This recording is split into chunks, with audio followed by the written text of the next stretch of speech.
நேற்று sir permission கொடுக்கணும் அப்படின்னு சொல்லிட்டு தாவேக்கா நீதிமன்றத்தை அணுகிருந்துச்சு. நிறைய நியூஸ் எப்படி பார்க்க முடிஞ்சுன்னா, கடுமையாக தாவேக்காவை கண்டித்த நீதிமன்றம் அப்படிதான் நடந்துச்சாங்க சார் நீதிமன்றத்தில். அதுவும் நடந்தது.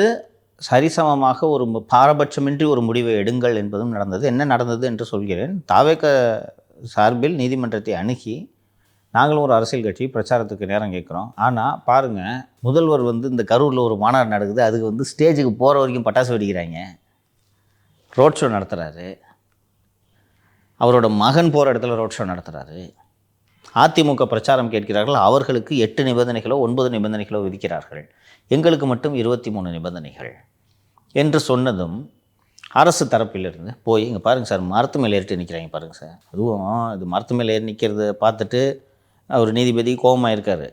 இந்த சாம் டேனியல் கூட டான்ஸ் ஆடுறதை பார்த்தோன்னா குலவெறி ஆகிட்டு இருப்பார். ஸோ அதையெல்லாம் இவங்க சொன்னதும் நீதிபதி அப்புறம் இதையும் சொல்கிறாங்க, அங்கே இவங்க இந்த பிரச்சார பயணம் முடிஞ்சுட்டு போன பிறகு இந்த கடைக்கு இவ்வளோ டேமேஜ், இங்கே இது இதாகிடுச்சு அப்படின்றதெல்லாம் அரசு தரப்பில் சொல்கிறாங்க. சொன்ன உடனே ஜட்ஜு காமனாக கோர்ட்டு கேட்குது, சரி நீங்கள் இந்த மாதிரி எல்லா அரசியல் கட்சிகளும் போய் நிகழ்ச்சியை நடத்துகிறீங்க, அதுக்கப்புறம் அந்த அரசியல் கட்சிகள் நடத்தும் நிகழ்ச்சிகளினால் பொதுமக்களுக்கு தான் பாதிப்பு ஏற்படுகிறது. ஸோ அந்த பொதுமக்களுக்கு ஏற்படக்கூடிய பாதிப்பை ஈடு செய்வதற்கு என்ன திட்டத்தை அரசு வைத்திருக்கிறது, நம்ம இதுக்கு ஒரு முடிவை கட்டிடுவோம், எல்லாருக்கும் ஒரு சொல்யூஷனை கண்டுபிடிச்சிருவோம். எந்த கட்சி நிகழ்ச்சி நடத்துகிறதா இருந்தாலும் ஒரு குறிப்பிட்ட தொகையை அரசுக்கு செலுத்தணும், ஏதாவது டேமேஜ் ஆச்சுன்னா அந்த தொகையை எடுத்து பாதிக்கப்பட்டவர்களுக்கு கொடுக்க வேண்டும், இதுக்கு ஒரு கைட்லைன்ஸ் ஃப்ரேம் பண்ணிவிட்டு அடுத்த வாரம் வாருங்கள் என்று நீதிமன்றம் உத்தரவு போட்டிருக்குது. அந்த நேரத்தில் இந்த கேள்வியெல்லாம் எழுப்பியிருக்கார். அரசு தரப்பில் போய் இதை காட்டுறாங்க, இது என்னங்க இது. ஸோ எல்லா கட்சியும் சேர்த்து தான் சொல்கிறார், தாவேக்காவை மட்டும் குறிவைத்து சொல்லவில்லை, எல்லா கட்சிக்கும் சேர்த்து. பார்ட்டிஸ் எல்லாமே நிகழ்ச்சி நடத்துகிறீங்க, அதுக்கான ஆகிற டேமேஜை நீங்கள் யாருமே பொறுப்பேற்றுக்கிறது இல்லை, ஸோ எல்லோரும் பொறுப்பேற்றுக்கணும்னு சொல்லியிருக்காங்க. தாவேக்கா தொடர்பாக இது காமிச்சும்போது இது என்னங்க இந்த மாதிரி பிஹேவியர் எல்லாம் தலைவர்கள் தான் சரி செய்ய வேண்டும் என்று சொல்லியிருக்காங்க. அந்த அடிப்படையில் தான் இது நடக்குது. நாளை நாகப்பட்டினம் மற்றும் திருவாரூரில் திரு விஜய் அவர்கள் பிரச்சாரம் செய்ய இருக்கிறார். திருச்சி போலவே கடந்த வாரம் திருச்சி, நாகப்பட்டினம் மற்றும் திருவாரூரில் இந்த முறை பிரச்சாரம். சார் ஹெலிகாப்டரில் இறங்க போகிறாங்க? இல்லைப்பா, அதெல்லாம் இல்லைப்பா, அது சும்மா ஒரு குத்து மதிப்பு அடிக்கிறது, இந்த கர்ச்சீஃப் மேட்டர் மாதிரி, புரியுதா? ஹெலிகாப்டர் அப்படின்ட்டு ஹெலிகாப்டர் என்ன இறங்கி ஒரு இடத்துல நின்றுட்டு முடிச்சுட்டு போக வேண்டியது, அப்படியே பண்ணுவாங்க பிரச்சாரம். அது இன்னும் ரொம்ப எக்ஸ்பென்சிவ் ஆகும். அவ்வளோ துட்டு எவ்வளோ ஒரே ஆள் எவ்வளோ எடுப்பார் அவர், பாவம். அதை போகிற ஊருக்கு விமானம் இல்லை, அதனால ஹெலிகாப்டரில் வரப்போகிறாரு, எல்லாம் உருட்டி விடுவாங்க. அது போன்ற திட்டம் எல்லாம் இல்லை. பக்கத்தில் திருச்சிக்கு போயிட்டு ப்ராபப்ளி சாலை மார்க்கமாகத்தான் அவர் செல்வது. ஆனால் பொதுவாங்க சார், இந்த சேதமாகிறது யார் பொதுக்கூட்டம் பண்ணாலுமே நடக்கும்ல சார்? யார் பண்ணாலும் எந்த நிகழ்ச்சி பண்ணாலும் நடக்கும். அதுக்கு ஒரு அக்கௌண்டபிலிட்டி வேணும்னு கோர்ட்டு நினைக்குது. ஒவ்வொரு வாட்டி இது நடந்துட்டு 2 பேரோட கடை டேமேஜ் ஆகுது, விட்டு நீங்கள் பாட்டுக்கு போயிடுறீங்க, வில் ஃபிக்ஸ் ஃபார்முலேட் சிஸ்டம்னு கோர்ட்டு நினைக்குது. ஆனாங்க சார், மேக்ஸிமம் என்ன மாதிரியான நியூஸ் பார்க்க முடிஞ்சுன்னா தாவேக்காவை கடுமையாக நீதிமன்றம் கண்டிச்சது தான் அப்படின்னு தான். பொதுவாக விஜய்க்கு ஒரு மிகப்பெரிய அளவில் வியூவர்ஷிப் இருக்கிறதுனால விஜயோட நியூஸுகளை மெயின் ஸ்ட்ரீம் மீடியாக்கள் அதிகமாக எடுக்கிறாங்க. அப்படி இருக்கும்போது ஏன் சார் இது 2 பக்கமும் இதை மாதிரி சொல்லியிருக்காங்க, அப்படி சொல்லாமல் நெகட்டிவ் நியூஸை புஷ் பண்ணியிருக்காங்க? மீடியா யார் கண்ட்ரோலுமா இருக்குது? யார் கண்ட்ரோல் இருக்கு? திமுக. பெண் கண்ட்ரோலில் இருக்குதுன்னு நம்ம பேசியிருக்கோம் சார். ஆனால் பொதுவாங்க சார், விஜய்க்கு ஒரு வியூவர்ஷிப் இருக்கிறதுனால அன்னைக்கு நடந்ததும் அது இல்லைன்ற அடிப்படையில் பாசிட்டிவாக போட்டிருந்தா இன்னும் நிறைய வியூஸ் கிடச்சிருக்கோம்ல சார். கண்டிக்கவும் செஞ்சு தானே இருக்காங்க. விஜய்க்கு ஒரு வியூவர்ஷிப் இருக்குது, நெகட்டிவ் நியூஸ் போட்டால் கூட தான் வியூவர்ஷிப் இருக்குது. விஜயை பற்றி நியூஸ் போட்டாலே அங்கே வியூஸ், அவ்வளோதான். ஸோ அதனால் இந்த முடிவு எடுத்துட்டாங்க. ஆமாம், பேனா நிறுவனத்தையும் மகிழ்ச்சிப்படுத்தி இது போல் ஆகும்ல்லவா? சீமான் அவர்கள் சொல்லியிருக்காரு சார். என்ன பேசியிருப்பார் நானே சொல்கிறேன். விஜய் திட்டிருப்பார், கரெக்டா? அதானே? கரெக்டாகவும் பேசியிருக்காரு, கருத்தாகவும் பேசியிருக்காரு. சொல்லுங்கள். நான் ஏதோ வருவேன், சரி நமக்கு உறுதுணையாக வருவேன்னு பார்த்தா நானே இங்கே அதிமுக திமுகவே அடியோட நொறுக்கு இருக்கேன்.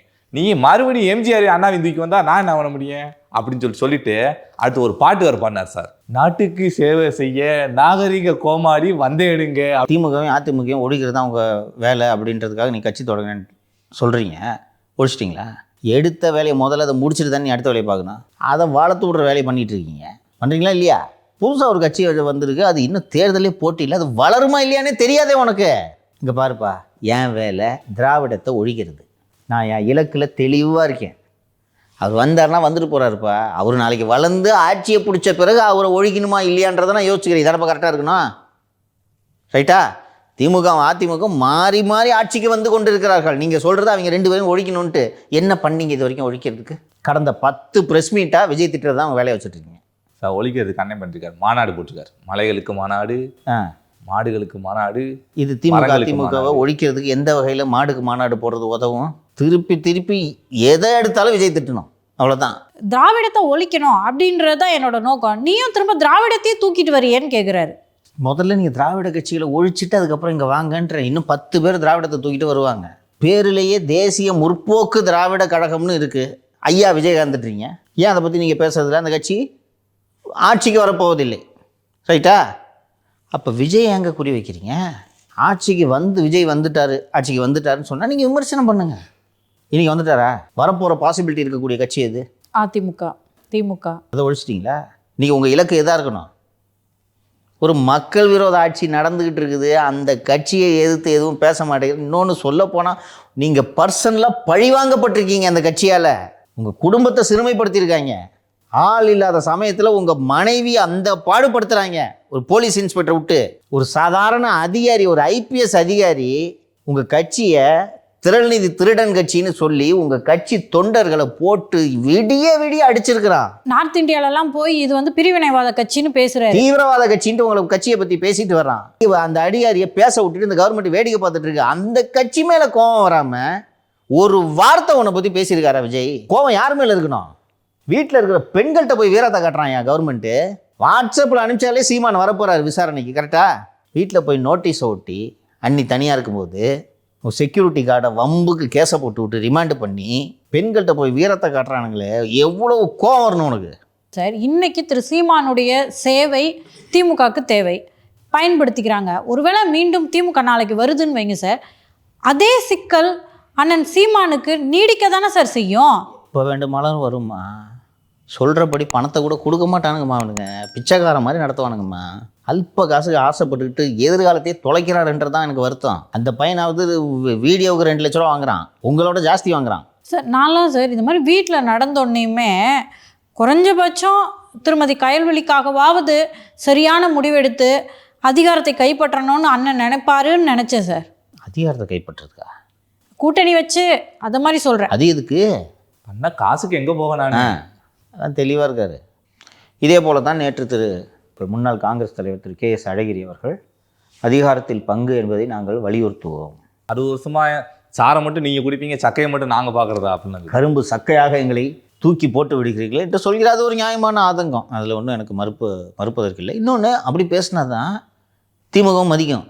போன வாட்டி வாங்கின 25 கிடையாது, 40 கொடுங்க. 63 போட்டியிட்ட கட்சி, பாதிக்கு பாதி போட்டியிட்ட கட்சி, ஒரு 60 70 கொடுங்க என்று அப்போதுதான் பேச்சுவார்த்தை நடத்த முடியும். அந்த அடிப்படையில் தான் அவர் பேசுகிறார்.